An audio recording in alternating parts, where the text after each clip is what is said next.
Selamat siang para netizen dimanapun kita berada. Salam inspirasi bagi kita semua. Ya, menarik juga ternyata. Ditanya soal IKN, dia ini jawaban beda Anies Baswedan dengan Pak Ganjar begitu ya. Ketika Pak Ganjar ditanyakan soal IKN, dia mengatakan bahwa IKN itu adalah masa depan, katanya begitu ya. Setelah Anies Baswedan ya ditanya soal IKN, Anies Baswedan malah memberikan satu statement begitu kan. Dia mengatakan bahwa kenapa IKN selalu dipertanyakan? Jangan-jangan ini ada masalah, katanya begitu ya. Bukankah ini sudah menjadi undang-undang ya? Kalau sudah menjadi undang-undang, ngapain kita masih ngotot dengan cara politik menanyakan seperti itu, kata Anies Baswedan. Jadi saya kira bahwa ya dari hal ini ya sama-sama menurut saya pribadi jawabannya benar begitu kan. Tetapi perlu diingat yang paling rasional sekali itu adalah jawaban dari Anies Baswedan begitu. Iya, kenapa? Kenapa selalu ditanya soal IKN? Padahal IKN sudah menjadi undang-undang begitu kan. Kenapa tidak tanya masalah soal pokok harga naik, bahan-bahan naik, BBM naik dan sebagainya begitu kan? Kan begitu seharusnya pertanyaan yang luar biasa begitu kan. Itu kan seharusnya pro terhadap pertanyaan rakyat hari ini begitu ya. Ya, masalah IKN atau tidak itu kan sudah disepakati bersama di situ begitu kan. Tetapi mari kita baca terlebih dahulu komentar-komentar netizen ya seperti ini. Ini komentar-komentar dari netizen ya. Pertanyaannya sama tapi jawabannya berbeda. Anies kenapa IKN ditanyakan? Ganjar ya IKN adalah masa depan. Bagaimana menurut sobat ya? Jadi menurut saya pribadi ngapain sih masih selalu mempertanyakan IKN di situ begitu kan? Ini kan seharusnya menjadi undang-undang begitu kan. Jadi artinya apa? Artinya selama ini kalau menurut saya pribadi ya kita lihat bahwa proses dalam demokrasi kita begitu kan. Ya seharusnya kan tidak perlu dipertanyakan lagi begitu kecuali ada masalah besar di situ begitu ya. Harusnya tanya Anies tentang JIS lancar deh ngomong ngelanturnya, bulat ke situ-situ juga. Ini banyak sekali pro dan kontra begitu ya. Ya para cebong itu nimbrung di sini ketika Anies Baswedan ditanya soal seperti itu begitu ya. Ini ndak nanti kepalaku kesleo mendengar ini. Beda kapasitas jawabannya yang menganggap masa depan cuma berusaha menjilat agar bisa terus dipakai ya. Tapi yang menganggap kenapa dipertanyakan harap dimengerti jawaban sebelumnya. Jika programnya bagus pasti akan diteruskan. Tapi kalau nggak bagus kenapa dipaksakan dan terus ditanyakan? Betul di satu sisi begitu kan. Jadi artinya apa? Artinya gagasan-gagasan Anies Baswedan dan jawaban-jawaban Anies Baswedan menunjukkan bahwa suatu hal yang paling sempurna menurut saya pribadi begitu ya. Kenapa selalu dipertanyakan dan ini dan itu begitu kan? Kenapa kok nggak ditanyakan proyek kereta cepat dan sebagainya begitu kan? Jadi seolah-olah kalau menurut saya pribadi ya kalau sudah menjadi undang-undang ngapain masih mempertanyakan itu begitu kan? Karena ini sudah kewenangan dari pemerintah begitu kan.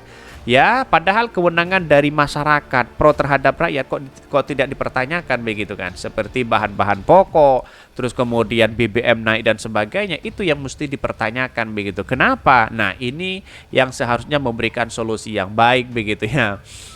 Bahkan ya Oposidrun ini banyak sekali ya komentar-komentar dari cebong lalu kemudian memberikan ya narasi yang tidak baik begitu ya. Bahkan jawabannya komplitnya kurang lebih ya. Kalau satu program baik benar dimanfaatkan untuk rakyat ya bisa pasti akan berjalan ya.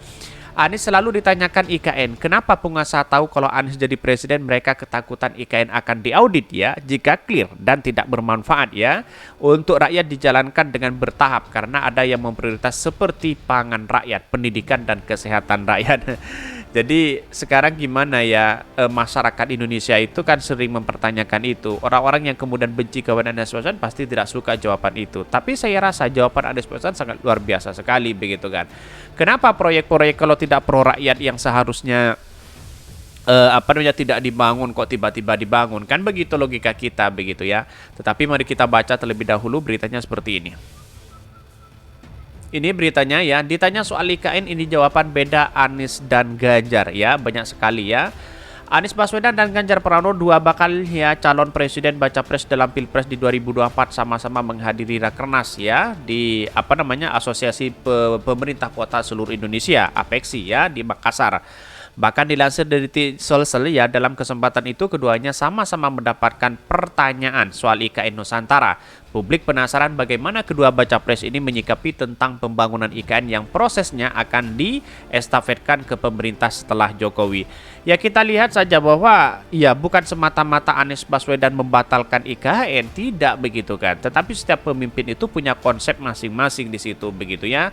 Konsepnya bagaimana, cara penanganannya bagaimana begitu kan. Wajar begitu kan. Jadi artinya apa? Artinya Anies Baswedan sangat menghargai pendahulunya begitu kan. Coba bayangkan pada rezim-rezim ini begitu kan. Apakah menghargai pendahulunya seperti JIS ya, seperti yang lain begitu kan. Seolah-olah kan mengacak-acak di situ begitu. Persoalan inilah yang kemudian kalau dibawa ke ranah politik begitu kan, tidak menemukan titik temu di situ begitu. Kenapa? Karena orang di satu sisi muncul spekulasi, di sana muncul spekulasi begitu ya. Pada akhirnya orang-orang akan enggan di situ begitu. Tetapi bagi kami jawaban-jawaban dari Anies Baswedan itu sangat rasional sekali begitu. Kenapa? Karena di satu sisi sudah menunjukkan bahwa apa yang selama ini dilakukan kalau memang ada perbaikan dan sebagainya kan seharusnya kan seperti itu begitu. Anies ya, kenapa IKN sering ditanyakan? Anies Baswedan mengaku heran karena sering sekali ditanya mengenai perencanaan dan pembangunan IKN. Menurutnya banyaknya pertanyaan tentang topik itu membuat pembangunan IKN seolah-olah bermasalah. Bahkan saya juga kadang-kadang heran kenapa sering ditanyakan ya soal pembangunan IKN. Apa ada masalah yang sebetulnya? Ucap Anies. Anies memaparkan pembangunan IKN sudah direncanakan dengan baik ya, sama seperti setiap program pemerintah. Apabila sudah dilengkapi dasar perencanaan yang kuat, maka tidak perlu otot politik dalam pelaksanaannya. kena apa ya? Kena sindir begitu kan. Padahal IKN ini kan sudah menjadi undang-undang, sudah direncanakan dengan baik dengan pemerintah. Kenapa mesti dipertanyakan begitu? Dengan pertanyaan itu pasti ada masalah kan? Ya kan, pertanyaan itu kan pasti mesti dipertanyakan ada masalah. Padahal Anies sudah mengatakan bahwa IKN itu baik begitu kan? Ya, sudah dirancang oleh pemerintah. Anies itu sangat menghargai pendahulunya begitu. Jadi artinya apa? Artinya selama ini kalau kita melihat bahwa ya kalau main otot politik kan seperti itu, sering menanyakan hal seperti itu begitu. Jadi sangat rasional sekali begitu ya. Lebih lanjut dia juga berharap ada lebih banyak permasalahan negara ya yang ditanyakan dan dibahas ketimbang hanya meributkan IKN ya. Kok saya tidak ditanyain dengan pangan murah ya? Bagaimana subsidi BBM? Itu kok tidak pernah ditanyakan ya? Kok IKN selalu ditanyakan? Ya, apa sebenarnya dalam bawah sadar kita ada pertanyaan sesungguhnya. Jadi artinya apa? Artinya selama ini kalau kita melihat bahwa ya progresnya sangat luar biasa sekali IKN dalam jangka panjang begitu kan. Tetapi perlu diingat bahwa ya mau ganti apapun, mau ganti presiden apapun begitu kan. Ya, terus mau ganti mau pindah ke presiden apapun, istana presiden apapun begitu, IKN apapun begitu ya. Tetapi kalau tidak demokrasi, kalau tidak diperbaiki secara betul begitu, tidak bisa begitu. Yang paling utama untuk memperbaiki bangsa kita, demokrasi modern kita begitu, yaitu adalah manusianya sendiri begitu kan. Manusia bagaimana edukasi, gagasan kita begitu kan. Kalau seperti ini terus kan gimana begitu kan. Ya, ketika Anies Baswedan tidak sependapat, lalu kemudian orang yang kemudian memberikan polarisasi, memberikan cacian dan sebagainya. Bukankah inilah demokrasi kita begitu kan. Jadi setiap pemimpin itu ada masanya dan setiap pemimpin itu punya karakter masing-masing di situ begitu. Bahkan ini disebutkan ya dari Ganjar ya. Sementara itu Ganjar mengatakan bahwa pembangunan IKN bukan hanya perkara pembangunan infrastruktur atau gedung saja ya. Dia memaparkan apa saja yang harus disiapkan dalam pembangunan IKN dan berjanji akan menuntaskan pembangunan tersebut. Iya, karena tidak hanya membangun gedung, tapi kita berbicara energi hijau, kita berbicara ekonomi biru, dan kemudian infrastrukturnya disiapkan ya. Sehingga kalau orang kita berbicara IKN itu adalah cerita masa depan Indonesia ya. Jadi percuma membangun istana yang mewah ya, membangun tempat yang bagus ya, kalau di dalamnya hanya yang dimainkan itu adalah korupsi begitu kan ya. Warganya sendiri banyak yang kemudian membutuhkan kesejahteraan luar biasa, korupsi di mana-mana, institusi kita bisa diintervensi dan sebagainya, lembaga semuanya tidak independen begitu. Jadi artinya apa? Percuma kita membuat IKN ya, membuat istana semegah apapun begitu, kalau masyarakatnya dibiarkan untuk sana sini korupsi begitu kan. Saya masih setuju pendapat apa yang disampaikan Pak Fahri Hamzah dulu ketika KPK ya dibubarkan ya. Maksudnya bubarkan KPK di situ begitu ya. Tetapi kalau kita lihat hari ini begitu kan, kenyataan bahwa KPK sudah amburadul. Sepekan yang lalu sudah ada berita bahwa ada asusila, ada pungli, ada korupsi di dalamnya begitu kan. Ya saya setuju dengan pendapat Pak Fahri Hamzah itu begitu. Bahkan selain soal energi hijau dan ekonomi biru, Ganjar juga bicara soal teknologi transportasi hingga pengelolaan sampah. Dia juga bercita-cita agar IKN menjadi pusat pengembangan kreativitas ya. Tetapi kami ya usul ya kepada calon-calon presiden kita begitu. Baik dari Anies Baswedan, Pak Jokowi, Pak Ganjar dan Pak Prabowo begitu.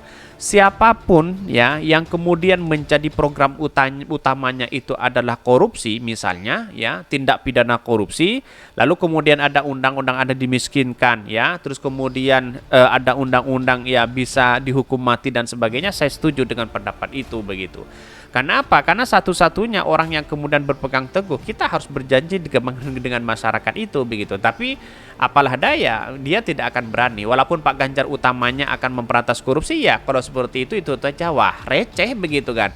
Dalam artian ya Pak Jokowi saja mengatakan seperti itu dibiarkan, apalagi Pak Ganjar, kan begitu logikanya begitu. Oke, mungkin itu yang kami sampaikan. Tonton terus channel Hodari Podcast Rakyat ini karena ada berita-berita menarik dan viral setiap harinya. Salam para netizen, salam inspirasi bagi kita semua. Jangan lupa di subscribe channel YouTube Hodari Podcast Rakyat ini.